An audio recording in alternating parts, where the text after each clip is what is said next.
kayo, may kaibigan kayo, ganun. Sa akin, mali ko kasi, hindi ko naman siya kasi kilala. Pero, ganun talaga kasi yung parang nakasanayan ko sa amin mga magtutropa. Guys, ako nga pala si Christine. So, kanina, pagising ko, nakita ko tong video na to. Set.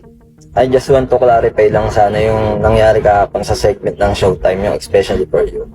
Kasi, eto yun, yung, syempre, hindi ako napili. Lalapit na ako kay Christine, syempre si Christine nakaamba na yung kamay niya na appear. Ginawa ko, nakipag-appear ako sa kanya, tapos hinawakan ko yung kamay niya. Ang bala ko talaga sana ay bro code. Yung bro code na yun, yung shake hand, after na shake hands, yung didikit yung balikat sa balikat, tapos tap sa likod yung kamay. For comfort, ganun. Kung kunyari may kakilala kayo, may kaibigan kayo, ganun. Sa akin, mali ko kasi, hindi ko naman siya kasi kilala. Pero ganun talaga kasi yung parang nakasanayan ko sa amin mga magtutropa. Guys, ako nga pala si Christine. So, kanina, pagising ko, nakita ko tong video na to. Tapos, nakita ko nabasa ko sa comments na yung iba, galit. Tapos yung iba naman, naiintindihan talaga na nakikita nila na wala naman talagang ginawang mali si Axel. Ang totoo po kasi niya, wala naman po talagang balak si Axel na ibeso ako. Tsaka hindi ko talaga naramdaman na gusto niya akong ibeso. Kasi po ang nangyari, 'di ba? Inapiran ko siya. Tapos parang gusto niya akong i-hug. Tapos since nakaupo ako, ang awkward ng position. Ang feeling ko kasi na gusto niyang gawin, i-hug niya ako, tapos itatap niya yung likod ko. Parang comfort ganun, parang tropa, igaganyan niya.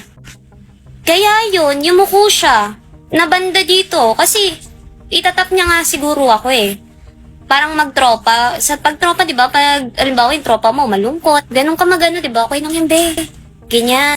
Tapos, di ba, yung posisyon na yun, parang na-misinterpret ng mga host yun. To clarify lang po, wala po talagang nangyaring halik. Wala pong nako na halik. Pasensya na po kung ayan po yung naramdaman nyo nung napanood nyo po yung video na yun. Yung about naman po sa gestures ko na ayaw ko daw po magpabeso. Hindi po kasi beso yun. Ang akala ko po nung una, hug yun. Pero, based po dun sa post niya, ang gusto niya daw po pala gawin is bro code. Babae ako eh. Hindi ako familiar sa bro code. Kaya ang in-expect ko, i-hug niya ako, tapos i-tatap sa likod. Kasi, usually ganun yung mga ginagawa ng magtotropa pag gusto nila i-comfort yung mga kaibigan nila, diba?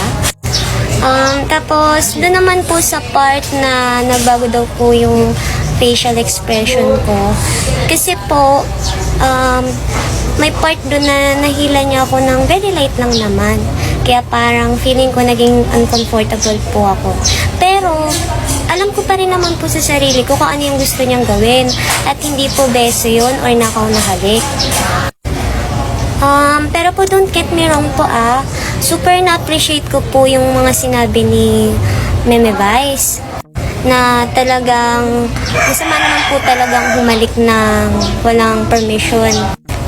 Kasi po kung ganun po talaga yung totoong nangyari, hindi ko rin naman po ipagtatanggol si Axel. Kasi hindi naman po siya kilala eh. Kaya pasensya na po talaga kung ayan po yung naramdaman nyo. Tsaka kung ganun po yung naging interpretation nyo sa mga nangyari. Pasensya na po talaga.